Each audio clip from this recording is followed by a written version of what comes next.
We start with differences between micro and macro leadership. Quickly to define the two, micro leadership is leading a small group of people, something on the order of one person to maybe a 10-person team.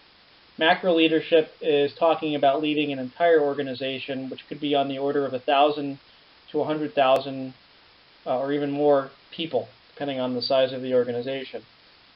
As far as scope of responsibility, that's exactly what we're just talking about. Are we talking about leading small groups of people, departments, or entire organizations? So the macro leadership starts to be more of a phenomenon associated with groups of departments or divisions or an entire organization. Focus refers to whether we're internally or externally focused. So if we're internally focused, we're managing and leading our people who work for us.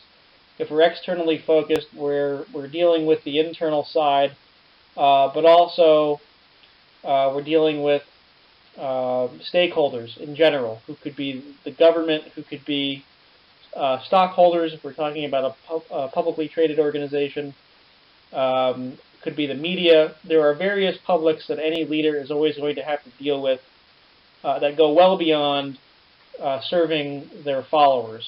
So again, the scope and the focus of the job is much broader in that you have these different stakeholders. The last piece, the criteria by which you're judged as effective or ineffective, or somewhere in between, are going to differ whether you're a micro or a macro leader. So your book talks about micro leaders being judged on things like productivity and quality of the output and services and how satisfied employees are, whereas macro leaders can be judged on things like stock price, if we're talking about a publicly traded company, or any other measure that the stakeholders that leader is involved with are going to use to measure performance. So governments will look at things like tax revenues and employment of the local community. Media will basically evaluate you based on how much goodwill you're producing for the community and whether you're staying out of trouble and those kinds of things. So the effectiveness criteria, of course, going to differ and go well beyond just what is it measuring as far as how employees are liking their jobs and how productive they are, although that's, of course, a part of what the macro leader is held responsible for as well. This slide is a neat way to think about all the things that strategic leaders or upper echelon leaders get involved in, and they do them, of course, to varying extents depending on what kind of organization they're finding themselves in and what the current need is of the organization. But you can expect that every strategic leader or upper echelon leader is going to deal in aspects such as structure, leadership, culture, strategy, technology, and environment. Let's go through each of these briefly and define them and why they're important. So structure talks about organizational structures, organizational charts, who reports to whom, all the things that you took a look at in your org management course. Leadership, obviously, the focus of this course, so I'm not going to belabor that one. Culture, you already have a good understanding about. We talked about Hofstede dimensions of culture, but leaders basically create and sustain cultures and sometimes try to change them. And more on that in next week, I believe. Strategy. What's strategy? Strategy is a way to get from A to B.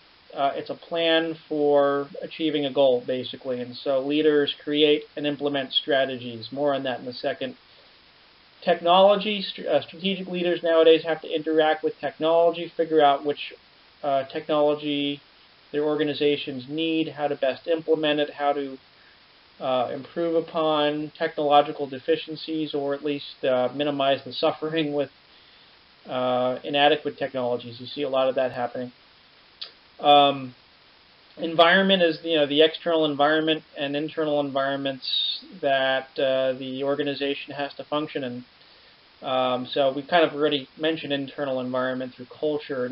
External environment is everything happening around the organization. The leader has to integrate these trends with the situation in which the organization finds itself culturally and technically and structurally, and make changes or sustain the current structure based on environmental needs. So when we talk specifically about the role of leaders as it has to do with strategy, keep in mind that there's really two pieces that leaders affect when it comes to strategy. One is leaders can formulate strategy. Remember, again, strategy is a plan for getting from A to B. Okay, so we know what we want to accomplish. How do we best accomplish it, given our resources and our competencies and the current culture? So you can formulate the plan, which is strategy formulation, or you can implement the plan, which is strategy implementation. Both are going to play into performance, meaning how well employees and followers do what you want them to do. You can have a terrible strategy and a great implementation of a terrible strategy, and so that's going to affect performance probably negatively. You can have a great strategy yet not implement it, and that will kill your great ideas, and so therefore performance will suffer there as well. So really both have to be done well. You have to have a good strategy formulation, you have to have good implementation, and they take a separate set of skills. That's really the main point of the slide, is that some leaders are very good at formulating strategy but not as good at implementing it, and other leaders are better at implementing and not formulating. Ideally, if you can get a leader that can do both, that's the ideal situation, of course. Very hard to find, very rare set of skills to be found combined into one leader, because you're either a doer or a thinker, and once you get good at one, you become not as good at the other, typically. Not that it can't be done again, but it's harder. So it's okay. It's not necessarily a weakness that disqualifies a leader from being an effective leader. The leader just needs to know which they're better at and what the organization needs at that particular point in time from the leader. And so therefore, sometimes leaders will outsource one piece or another, the formulation or the implementation, depending on where they're weak and where they need more help. Okay, so just think about that. It's an interesting issue that not a lot of people necessarily tend to think about when it comes to strategy, the separation between formulation and implementation. The last thing on this slide that's interesting is this moderating factors arrow, which just says that there are a lot of things that kind of get in the way or help strategy formulation and implementation. Things like culture, things like other constraints from the top management team, things like stakeholders. We'll talk more about that in a second. This slide deals with moderators of executive discretion, which in lay terms basically means, what are some of the factors that get in the way of executives making decisions of their own accord, meaning they have to check in with other people or they're subject to constraints that would limit their decision-making powers. So the book tends to break it into two pieces, external versus internal factors.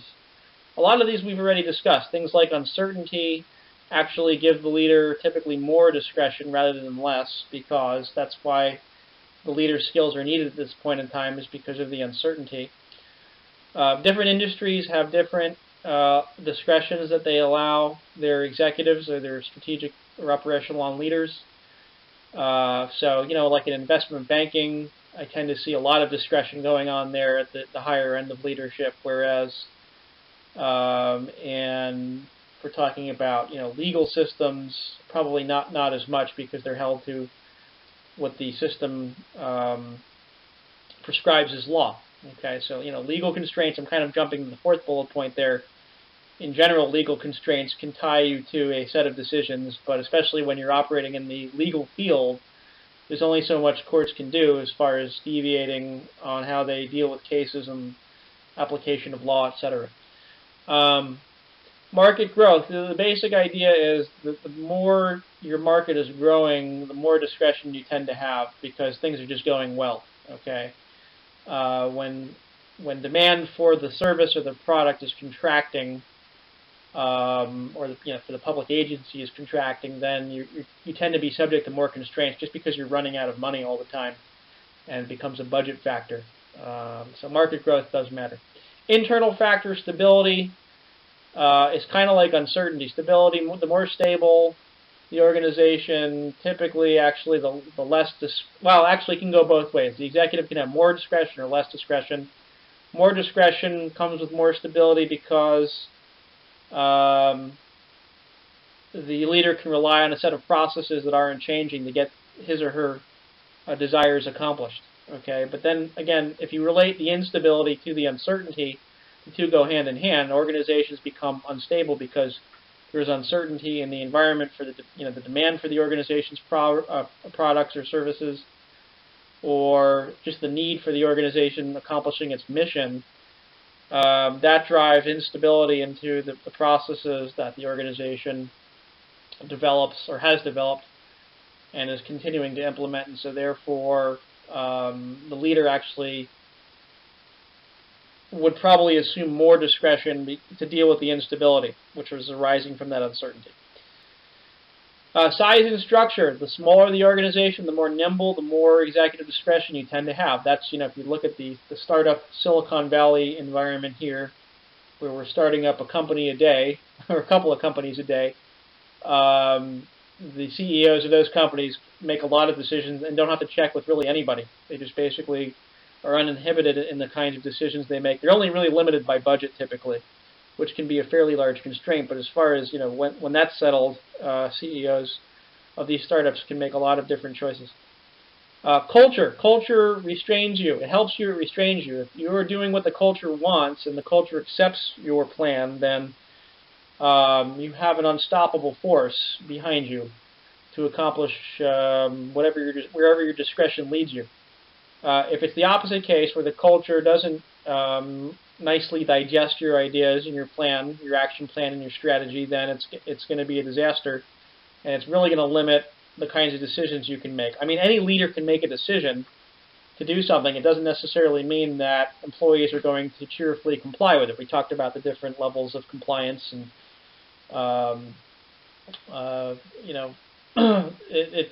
just again, remember, making a decision is not the whole picture. It's the implementation of the decision that matters, probably more than the decision itself. Organizational development. We brought this topic up before. We said at the beginning and mature phases of an organization, the leader has more power. Same thing goes for executive discretion. Executive discretion and power are, of course, correlated. So for the same reasons that the organization's a little bit less stable or is needing a change in the later stage, you're less stable at the beginning, then you need changes because you've done the status quo for too long. In the mature phases, the leader has typically more discretion there. The last piece is the top management team. I'm also going to throw in there the stakeholders for the organization. They will limit a CEO's or even a CFO's discretion in their decisions, because, again, this is a group of people you have to check with and get their approval, and they represent certain bodies of people and certain functional backgrounds. So, your CFO may limit you, your COO may limit you, nowadays your CTO, Chief Technology Officer, may limit you, your board members or your board of trustees may limit you from making certain decisions just because they're there as a system of checks and balances against the top management team as a whole, and then specifically usually the CEO, who typically tends to have the most power of any member of the TMT. The next two slides go together, and they talk about the different kinds of upper echelon leaders with respect to two dimensions, challenge-seeking and need for control. And under challenge-seeking, we're really talking mostly about willingness to take risk.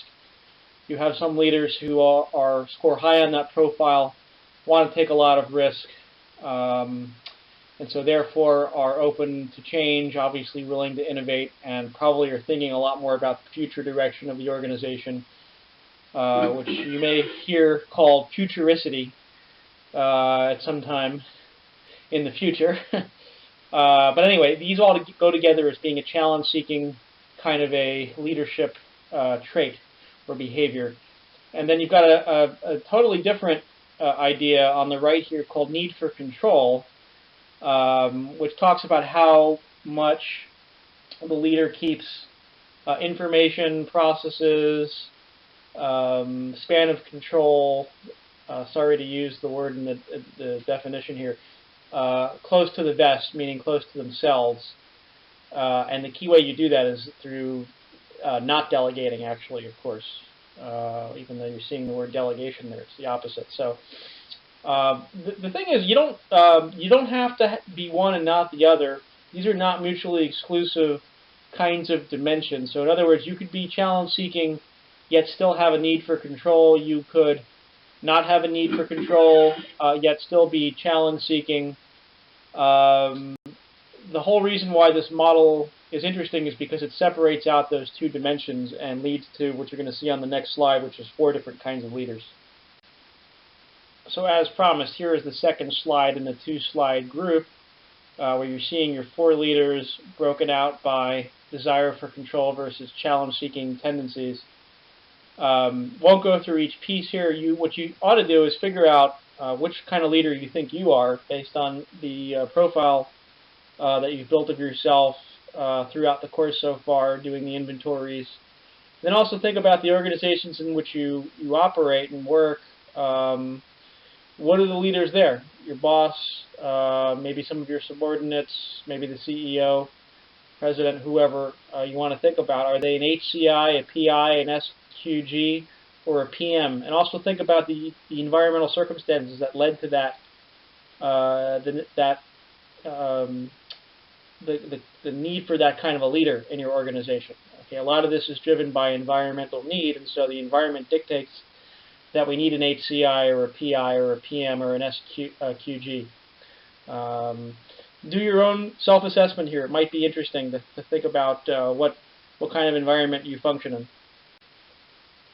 Upper echelon leaders affect their organizations using what I'll call levers that they pull here in the gray triangle box, starting with direct decisions and ending with role modeling. And all of this, of course, is a consequence of the things you see to the right, like environment, strategy, structure, culture, technology, and leadership. So the next few slides will deal with the issues in the gray space.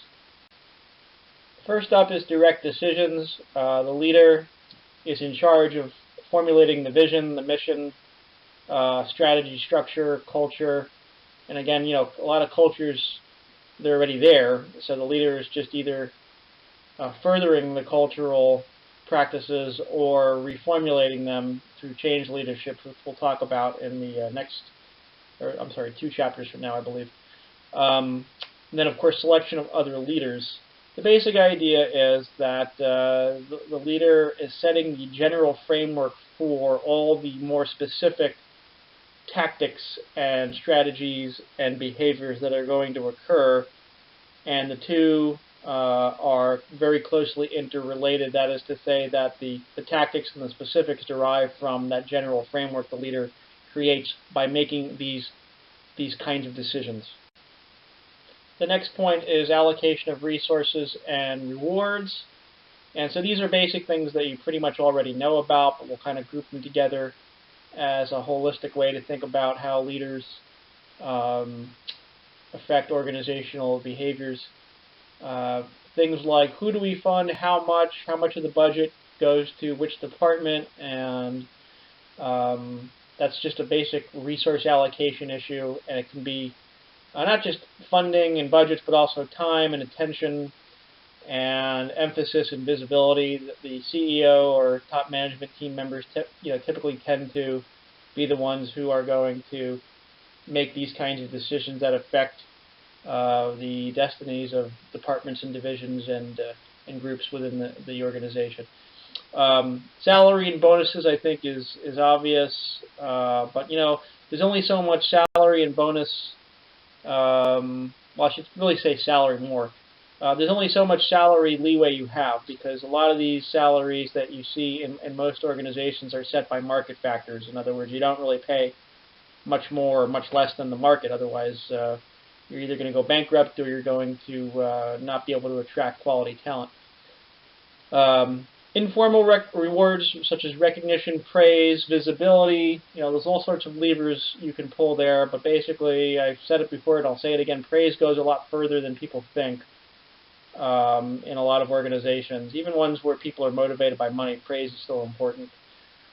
And then, of course, there's promotion of other leaders and managers, which typically is, to be honest, quite self-serving to most people in upper echelon management, meaning you promote people who are going to probably wind up doing better things for you and your vision and your goals rather than the opposite. We've talked about that. And finally, leaders set decision criteria that others need to follow.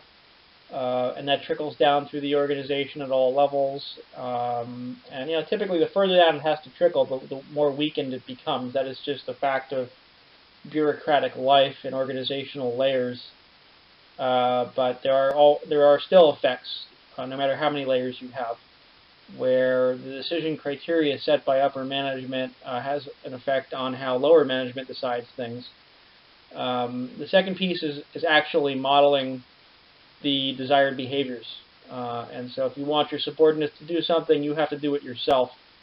And this is, by the way, something that's kind of an unwritten rule of leadership. The book doesn't talk about it much, but there's the idea of, well, do I tell my subordinate to do something and then not do any of it myself, or do I do some of it myself and then let the subordinate kind of take over after I've role modeled that kind of a situation for the subordinate? And there are various theories on which is a more effective mode of leadership. I'm not going to say one is more effective than the other, but you may want to explore that as part of your critique this week, or a question is, what is a better way to lead? Where you give hints about how to do things, or where you just leave it to your subordinate to figure out the solution themselves? There are, again, different theories. The chapter touches on it a little bit. I think it's an interesting question. The last topic we'll touch on here in Chapter 7 is nonprofits and nonprofits leadership, where most of you will probably wind up working because you're in an MPA program. I would assume you have aspirations or are already currently working in nonprofit environments. I don't have to tell you that these are organizations that don't have a mission for making a profit, although many of them do. And if they do have what's called a surplus, which is the term synonymous with profit in the private sector, these monies almost always go back into the organization as opposed to going out as dividends or return of capital to investors. Nonprofits are there to serve the public. They have voluntary boards of directors, meaning the board of director members or board of trustees, as the case may be, typically aren't paid for their work. And so that is in some ways problematic in terms of attracting the talent and also getting the talent to make some serious decisions for the organization, which would involve research and thinking and analysis, etc. So right from the start, you can see that there's a weakened leadership kind of a situation at the boardroom level. And so really the key theme around not-for-profit is that there's a scarcity of talent, which means you have to wind up leading the organization a lot differently than you would one where salaries are high and generous, and there's a bigger network of talent to draw on. So this slide here to conclude the chapter picks up on the last set of ideas. Really, I pretty much said 3 and 4 already. Let me focus in on 1 and 2. Two big leadership challenges in not-for-profit environments are relying on participatory leadership, which we're going to discuss at great length in the next 2 or 3 units here.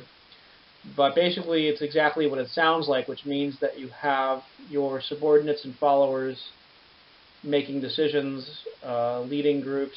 You're decentralizing your power amongst subordinates who are offering their visions and their goals and strategies. And so there's a right way and a wrong way to go about doing that, and we'll talk about it later. But you almost are forced into relying on it just because, again, you have so few resources at your disposal. You really have to get the best thinking and the best strategizing and the best performance out of everybody who works, which means participation in leadership. Because you just can't do it all as the CEO, given your resources in a typically resource-poor environment. Strong ethical requirements, because you cannot put unethical people in positions that are going to serve the public good. It just doesn't make any sense whatsoever. It really doesn't make sense to have any kind of leader like that in public or private settings, but it certainly makes exponentially less sense in a private setting where you need somebody of good character to carry out the mission of the organization.